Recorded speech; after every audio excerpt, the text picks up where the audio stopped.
Hai YouTube, baiklah di podcast kali ini saya akan membagikan sekadar ilmu investasi bodong, investasi penipuan skema Ponzi yang saya ketahui supaya aplikasi investasi bodong ini nggak nipu lebih banyak orang lagi. Jadi banyak banget kan berada di online aplikasi skema Ponzi ini. Jadi apa sih skema Ponzi itu? Jadi aplikasi skema Ponzi itu adalah modus investasi palsu yang membayarkan keuntungan kepada investor dari uang mereka sendiri atau uang yang dibayarkan oleh investasi berikutnya. Jadi gini intinya. Kita download aplikasi Ponzi yang terkenal sekarang apa? Pitup. Pitup itu udah diblokir oleh pemerintah loh. Tapi buktinya banyak orang yang download, 10 juta orang lebih. Tapi tiap kali dikasih tahu dan mereka itu ngeyel gitu. Enggak penipuan. Saya tuh hasilnya banyak. Hey guys, tunggu dulu. Aplikasinya tuh udah diblokir sama pemerintah, perusahaannya udah diambil alih gitu. Perusahaannya udah bangkrut, tinggal aplikasinya doang. Dan suatu saat aplikasinya itu bakalan hilang di Play Store dan uang kalian yang kalian investasikan ke dalam aplikasi itu bakalan hilang. Uang kalian yang sebanyak itu bakalan hilang saja. Dan kalian mau nuntut ke siapa? Apakah kalian tahu siapa pencipta aplikasinya? Apakah kalian tahu siapa direkturnya? Apakah kalian tahu? Jadi gini, di Pitup itu aplikasi saya sebutkan ya, yang saya ketahui karena saya bukan pengalaman sih, karena dari beberapa pengalaman yang saya baca di berita seperti aplikasi yang skema Ponzi penipuan ini seperti TikTok Cash, Pitup, Batu Vulkanik, TikTok Cashcop dan lain-lain. Jadi skema Ponzi-nya tuh gimana sih? Misalnya gini, saya lagi butuh uang, terus saya buat aplikasi, namanya aplikasi A. Jadi aplikasi A ini mengklaim bahwa investasikan uangmu, maka keuntungannya berlipat-lipat ganda, keuntungannya gede dengan nonton iklan gitu. Dan begitu juga yang terjadi di aplikasi Pitup gitu. Kita investasi dulu duit kita, uang kita, terus kita ngajak teman-teman kita, terus uangnya dapat dari mana aplikasi ini? Jadi si pemilik aplikasi ini mengklaim akan memberikan uang yang banyak gitu. Tapi Anda salah investasi di aplikasi bodong. Kenapa? Karena gaji kita, uang kita diputar-putar terus. Karena apa? Yang ruginya itu orang lama gitu. Jadi di aplikasi Pitup itu kita ngajak orang, investasi dulu, kita ngajak orang. Terus dari orang yang kita ajak, dia kan investasi uangnya ke aplikasi itu. Terus kita dapat uang. Tapi uang yang untuk menggaji kita itu uang yang dari mengajak orang. Kalau orangnya mau diajak, kalau nggak mau ya kita nggak dapat uang dong. Itu istilahnya tuh downline gitu. Dan gini ya, kalau aplikasi itu bagus, nggak mungkin diblokir pemerintah, nggak mungkin ada berita yang mengatakan aplikasi ini bodong, dan nggak mungkin coba kalian tanya investor yang sukses di Indonesia, apakah mereka ikut investasi ini? Hanya karena artis yang ngesponsorinya dan kalian percaya. Kalian itu gimana sih? Hanya karena ada berita presidennya make, artis terkenalnya make, itu tuh bohong, artisnya tuh nggak pakai, itu tuh cuma disponsorin, dan kalian percaya sponsor. Hidup di zaman ini kalian percaya sponsor. Kalian itu kalau mau investasi itu harus cari tahu dulu detailnya, apa-apanya tuh harus diperiksa. Dan kalian lihat ya, coba kalian lihat, kenapa diblokir, kenapa aplikasinya diblokir, kenapa gitu. Kalian tanya, kenapa diblokir, kenapa penghasilannya segini, dan kenapa banyak yang kena tipu. Dan saya kesian loh, ada yang sambil ngutang bank, ada yang pinjam uang ke teman ke sana sini, taunya aplikasinya nipu, kan kasihan. Kalau investasi itu yang jelas gitu, kayak saham, kayak pasar reksadana, kayak investasi emas, waralaba, bitcoin, yang jelas gitu investasinya. Jangan diinvestasi yang bodong gitu. Dan jika kalian tanya background saya apa, emang saya menyukai ekonomi, walaupun jurusan kuliah saya bukan ekonomi, karena saya sudah mempelajari ini dari usia 17 tahun sampai usia saya sekarang 21 tahun, dan saya mempelajari ini nggak sebentar gitu, 5 tahun gitu. Saya nggak ngomong karena saya tahu, tapi saya juga mempelajari sebab dan akibatnya. Itulah kenapa saya ngomong, karena saya mengedukasi lebih banyak orang gitu, supaya mereka tuh nggak ketipu sama aplikasi ini gitu. Dan kita coba searching aja di Google, investasi, gimana sih cara kerja skema Ponzi ini. Jadi gini, skema Ponzi ini bekerja dengan menjanjikan imbal hasil menggiurkan jika si investor berhasil mengajak orang lain untuk bergabung. Misalnya gini, saya gabung nih di aplikasi ini, terus saya ngajak teman, saudara, kerabat, dan lain-lain, maka saya akan dibayar. Tapi jika saya tidak mengajak, maka saya tidak akan dibayar. Yang ruginya siapa? Yang ruginya investasi lama yang gak banyak ngajak kawan gitu. Jadi memang begini, memang bahaya aplikasi ini. Gini ya, aplikasi ini kan ilegal. Mau kalian ditangkap polisi. Dan parahnya lagi, bahkan ada aparat pemerintahan yang ikut aplikasi ini. Padahal mereka tahu aplikasi ini ilegal. Dan astaga, gak bisa berkata-kata lagi. Sekarang kita masuk ke apa sih tanda-tanda aplikasi skema Ponzi. Dijanjikan imbalan yang tinggi dengan risiko yang rendah. Jika misalnya ada suatu aplikasi yang mengklaim, masuk aplikasi ini investasi dikit hasilnya gede, keuntungannya gini gitu, jangan percaya gitu. Jangan percaya, kecuali aplikasi investasi yang dijanjikan itu saham aja keuntungannya 5%, 10%. Dan kalau saham aja yang pasti-pasti, kalau kita investasi 20 miliar, pendapatan kita per bulan itu baru ratusan juta. Kenapa? Karena mereka investasinya banyak. Tapi kalau di sini nggak tahu, aku nggak tahu kalau di aplikasi bodong ini, aku nggak bisa berkata-kata lagi. 2, imbal hasil tak melihat pergerakan ekonomi. Jadi stuck aja gitu.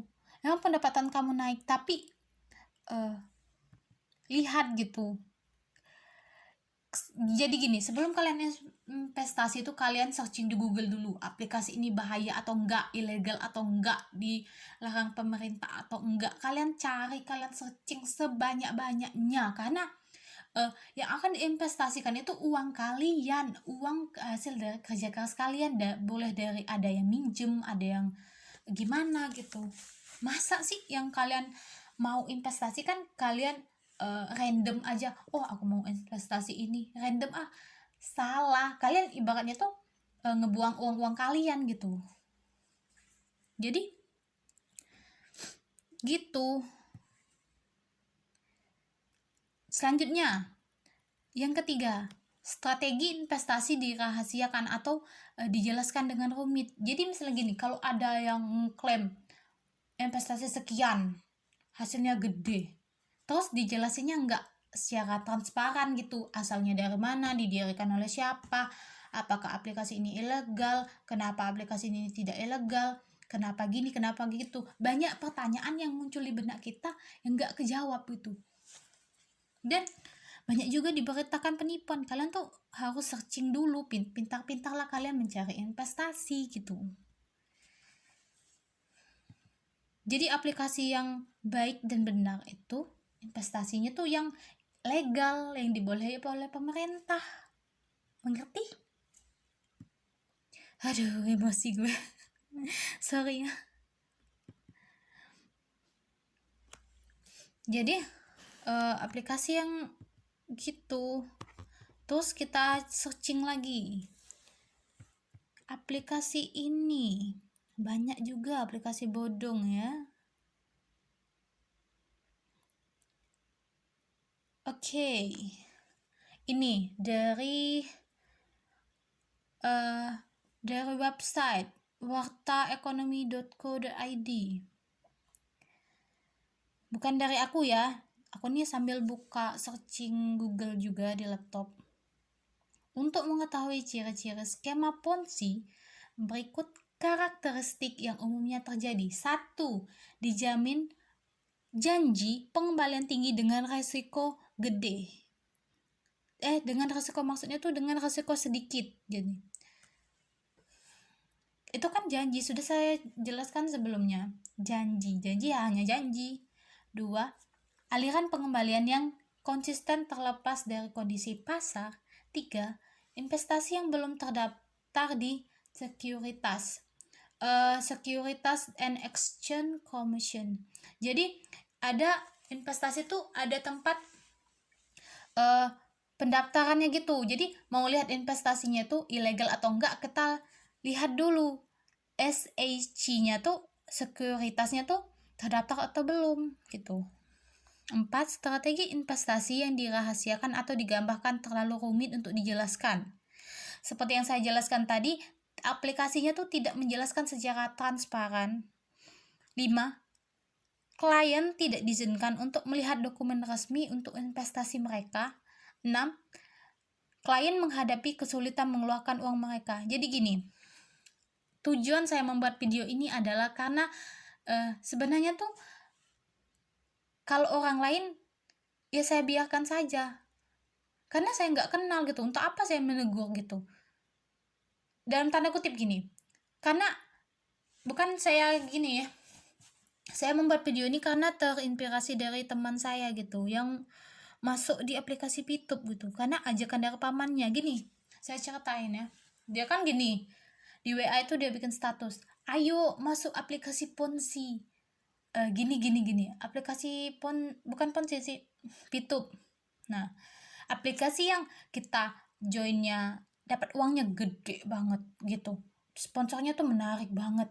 Dan aku chat lah dia karena aku baru saja tahu, karena itu tuh aplikasi skema Ponzi yang ilegal, baru saja diblokir pemerintah. Dan pas aku kasih tahu nggak jawabannya apa?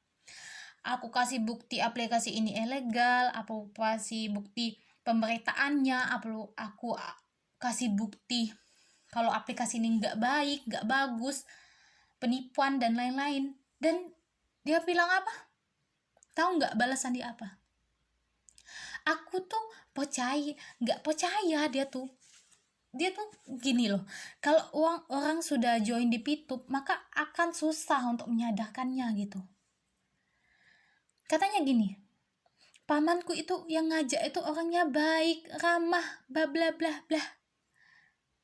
Ya gini, itu sifatnya baik, ramah, itu sifatnya. Tapi kalau walaupun orang baik, orang ngajak kita masuk ke dalam lubang sumur, apakah engkau ikut hanya karena dia baik gitu? Apakah engkau ikut? Enggak kan? Sudah tahu aplikasi itu penipuan dan dikasih tahu temen, dan dia malah gini, ilpil sama yang ngasih tahu gitu. Dia bilang, nggak mungkin lah paman aku nipu, dia baik kok. Ya ampun, itu gini loh, kita tuh udah baik-baik dikasih tahu oleh temen, ini bukti aplikasi ini ilegal. Ini berita-berita yang mengatakan bahwa banyak yang telah ditipu. Ini bukti kalau aplikasi ini skema ponzi, nggak baik, nggak bener. Dan kalau nyari investasi tuh yang bagus, yang gini, udah dijelasin secara lengkap, jelas, dan padat. Tapi nggak nerima gitu, dan masih tetap percaya sama pamannya gitu. Aduh, gimana ini? Tujuan saya membuat podcast ini tuh untuk menyadarkan bahwa ilmu itu mahal gitu loh. Ilmu itu mahal, dan kalau ada yang ngasih ilmu, memberitahu kita secara baik-baik lewat chat, tandanya dia tuh sayang sama kamu gitu. Kalau dia ngasih tahu ke gini, kalau dia ngasih taunya di hadapan publik, di hadapan orang ramai, oh si ini pakai aplikasi bodong di hadapan ramai banyak orang, tandanya dia mempermalukan kamu. Tapi kalau dia ngasih taunya secara diam-diam, secara misalnya cuman chat kontak pribadi, nggak ada yang lain antara kamu dan dia, cuman Tuhan yang lain yang tahu, berarti dia mengasih tahu kamu gitu. Oke? Jadi saya ulangi, contoh aplikasi skema ponzi adalah 1. Pitup dengan pengguna aplikasi di Play Store sebanyak 10 juta orang. 2. Aplikasi yang terkenal TikTok Cash. Jadi gini, saya juga baru juga menggunakan Pitup. Astaga, salah ngomong. Bukan Pitup sih, TikTok. Saya juga baru menggunakan TikTok sekitar 1 bulan, dan ada namanya investasi yang terkenal di TikTok itu namanya TikTok Cash. Dan pihak TikTok sudah mengklaim bahwa mereka tidak pernah mengeluarkan aplikasi TikTok yang investasi gitu. Mereka tuh cuman ada aplikasi satunya doang, dan itu cuman TikTok. Jadi ada pihak oknum yang mengatasnamakan TikTok, yang TikTok kan terkenal gitu, dipakai oleh ratusan juta orang. Jadi mereka tuh membuat aplikasi yang menggunakan nama TikTok gitu, namanya TikTok Cash, yaitu aplikasi investasi bodong gitu. Yang ketiga, batu vulkanik, karena aplikasinya tuh mirip gitu sama aplikasi skema ponzi. Sudah dijelaskan di akun TikToknya CEO of aplikasi online, kalian lihat aja di TikTok akunnya Nap. Itu akun khusus yang menjelaskan aplikasi skema ponzi dan penipuan. Silakan di follow akunnya, yaitu 4 aplikasi cash shop. Jadi segini aja dulu yang saya tahu. Kalau ada kata-kata yang salah saya mohon maaf. Ambil yang bermanfaat, buang yang tidak bermanfaat. Oke, sekian dan terima kasih.